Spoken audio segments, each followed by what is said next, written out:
Okay, this is Module 8. Module 8, 1953 to 1961, Cold War coexistence and Cold War confrontations.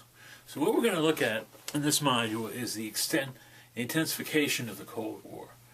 In many ways, many historians think that this is, along with the 60s really, the most dangerous period of the Cold War. Certainly, in terms of military buildup, it was the most intensive. Now, in the presidential election of 1952, the Democrats lost. Adlai Stevenson lost to Dwight David Eisenhower, who had been the Supreme Allied Commander in World War II. And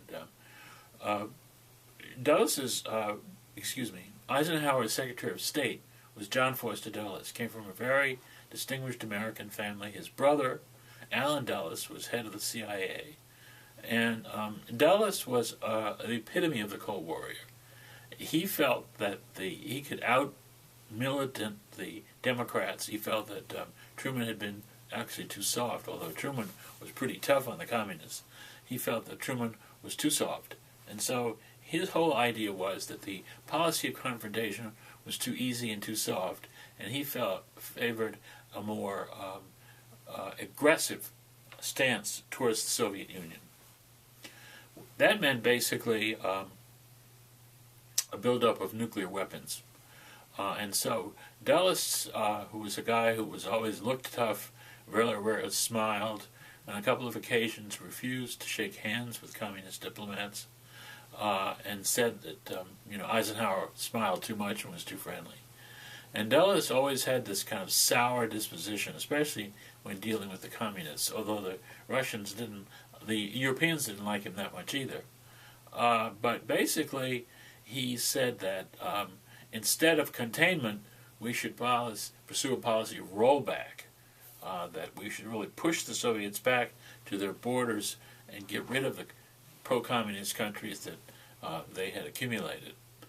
He favored what was called a new look, and essentially a new look meant nukes, nuclear weapons. And so during the 1950s, there was a massive buildup of the American defense establishment and the American defense arsenal.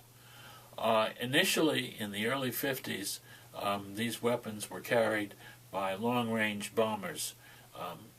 The central base was SAC in Omaha, Nebraska, Strategic Air Command. And so Dulles pursued a policy of threatening the Soviet Union, which made a lot of our allies in Europe very nervous, because in a nuclear war they felt that they would be the first to go. Now, in Europe, there were some positive and negative things. In Western Europe, this was the time of really growth of European integration and unity in Western Europe. There was an attempt to establish a European defense community called the EDC. It didn't work very well, and so in its place, that was actually vetoed by the French Parliament, although the Frenchmen contributed to it. The French Parliament refused to ratify it. So in its place was, instead of the EDC, was the European Economic Community, the Common Market, and eventually a movement, eventually, not at this time, towards a common currency, the euro, which is what we have today. But more tariff, to reduce tariff barriers, increase trade among the countries of Western Europe. In Eastern Europe, there was already resistance to Soviet control. In Poland, there was what they sort of developed as they called national communism. The Poles wanted to go their own way and have their own form of communism. The most sustained and violent resistance to the Russians came in Hungary in 1957, where a group of Hungarians tried to oust the pro-Soviet regime and institute the regime of Imre Nagy, and basically the Russians responded with a massive influx of troops. 260,000 Soviet troops invaded Hungary, and after a standoff, after a bloody repression of Hungary, the West, despite the Voice of America and all its anti-communist propaganda, did nothing to help the Hungarians. and the liberal communist premier Imre Nagy was arrested by the Soviets and executed. Meanwhile, in the Middle East, there was the crisis of the Suez Canal, where the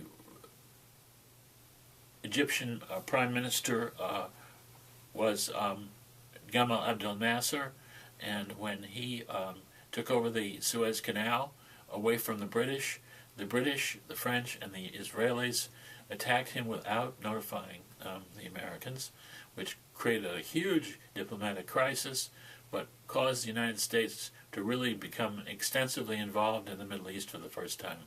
So this is really the beginning of extensive involvement of Americans in the Middle East.